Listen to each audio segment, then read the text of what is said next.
Did you always know that you wanted to be a doctor? I didn't either. In fact, even in college, I was weighing my options between going into engineering, business, and medicine. In this video, we'll go over each and how you can best decide which career path is right for you. What's going on, guys? Dr. Jabal, MedSchoolInsiders.com. Before we dive in, there are two caveats we must go over. First, my personal story as to how I decided to become a doctor is much more personal than what I am explaining in this video. Personal factors such as being diagnosed with a chronic illness at the beginning of college influenced my decision. I go over the full story on my vlog channel, link in the description below. There are several videos on the vlog channel that go more into my personal experiences with career options, health issues, and my philosophy on optimizing one's life. For an even deeper and more intimate view of what this looks like, visit me on Instagram. And number two, I am inherently biased as I went to medical school and earned my MD. That being said, I do love engineering and business as well, and have dabbled with both, as you'll see. I will also do my best to be as objective as possible and portray the pros and cons of each and help guide you in making your decision. For those of you with an engineering or business background, I tremendously value your input as you have a different perspective than me. Let me know what you agree or disagree with down in the comments. Without further ado, let's get to it. First, let's talk about becoming a doctor. I, like many others, consider medicine to be a highly noble profession. You deeply connect with patients, they trust you in their most vulnerable states, and you can leave a deeper personal impact and change their lives in a way that is difficult to match in any other profession.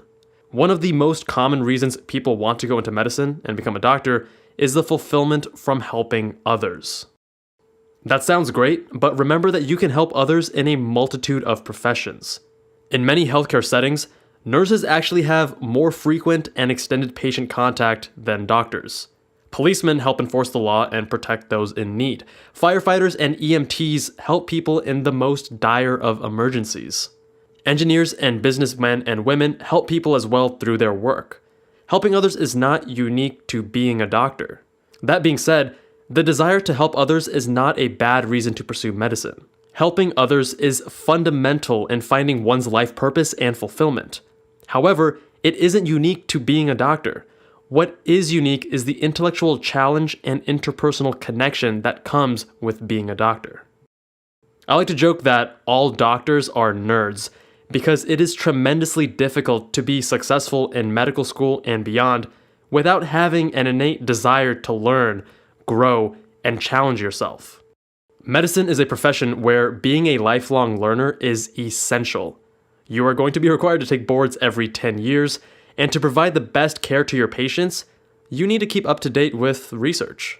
At Med School Insiders, we go over a wide array of study strategies to make you a more effective lifelong learner, and that includes learning to enjoy the process of learning. There are several other reasons individuals pursue medicine, but these are less frequently spoken about. But at Med School Insiders, we keep it real. First, the salary. You should never go into medicine because of the money, but to deny the job security and high earning potential as a factor would be dishonest. Compared to engineers or businessmen and women, doctors, on average, earn more. Emphasis placed on average. Based on the specialty, doctors can expect to earn between $200,000 to $600,000 per year. There are, of course, outliers to this range on both ends of the spectrum. The reason you shouldn't pursue medicine for the money is because of the opportunity cost and the rigorous work that is required by the profession. By the time you're actually making the big bucks in your 30s, you've sunk hundreds of thousands of dollars into your medical education, and while others have been making a salary and saving for the past 7 to 12 years, you've been in training, and now you're finally starting, but from a negative net worth. You'll be working longer hours too, as the average attending physician works 60 hours per week in the US. In residency, expect that to be closer to 70 or 80 hours per week, plus studying at home. And remember, the average medical student graduates with close to $200,000 in debt. The image of becoming a doctor and being rich is mostly antiquated.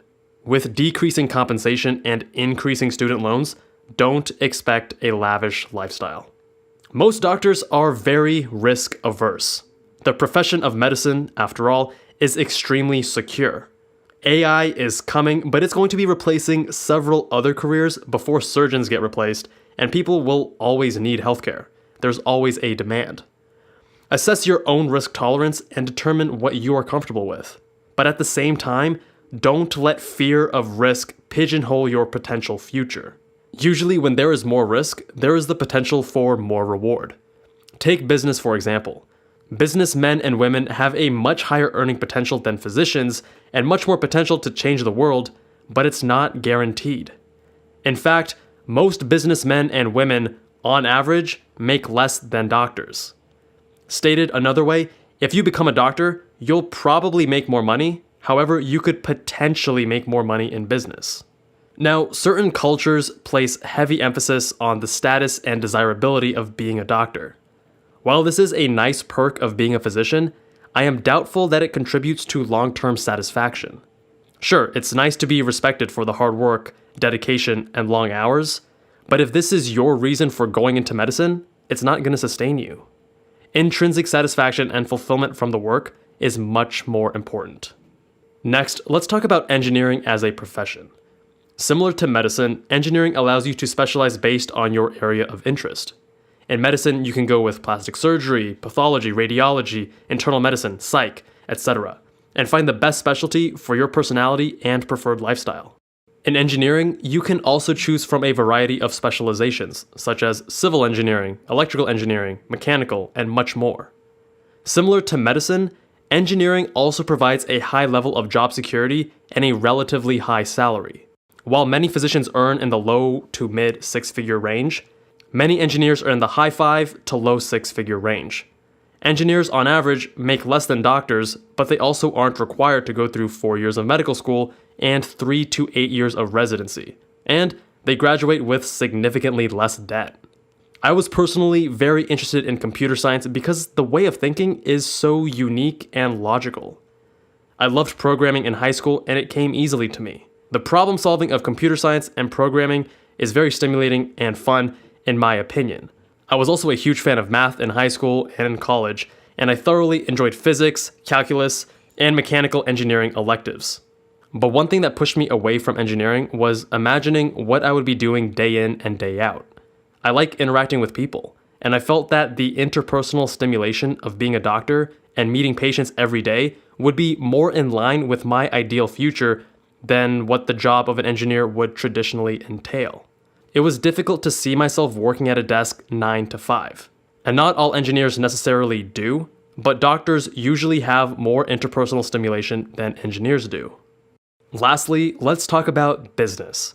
This is a difficult career to cover in such a short video, as business is the most flexible and diverse of these 3 career paths. While the job security, clout, and average earning potential is not as optimal compared to medicine, business has several distinct and significant advantages over the other 2 options.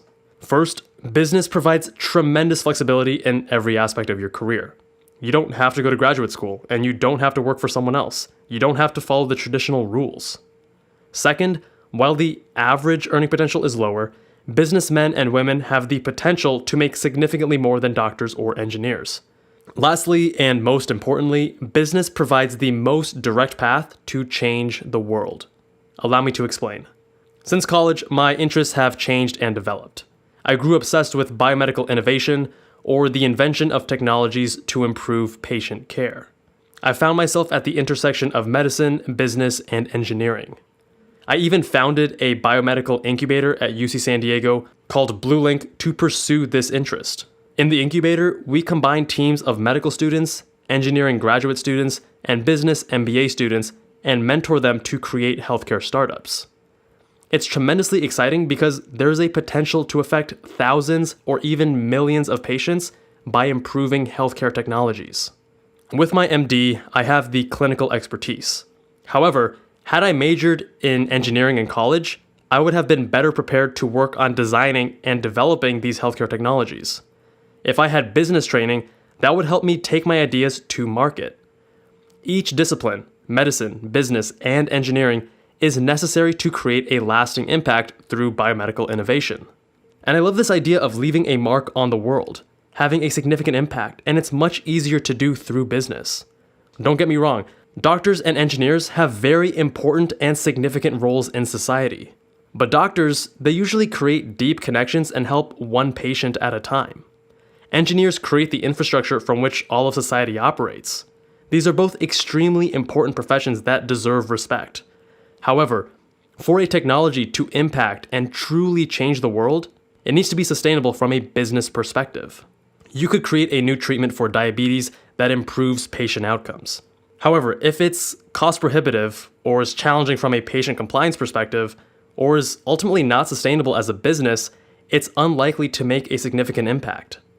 Elon Musk is revolutionizing space travel and challenging our dependence on fossil fuels for personal transport through business.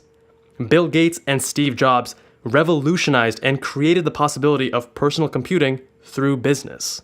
Sheryl Sandberg has used her influence at Facebook to push for women's health and immigration reform. Each of their impacts has been facilitated through business. Medicine, engineering, and business are each fantastic careers to pursue. And remember, you don't have to limit yourself to just one or stick to a prescribed path. Don't be afraid to break the mold and take the path less traveled. Through BlueLink and MedSchool Insiders, I've been combining my interest of medicine and business. What about you? Are you going all in on medicine, considering a career in business or engineering? I'd love to hear your future plans down in the comments below. Remember to check out the vlog channel and Instagram for more exclusive content that you won't see anywhere else. Thank you all so much for watching. If you liked the video, make sure you press that like button. Hit subscribe if you have not already, and I will see you guys in that next one.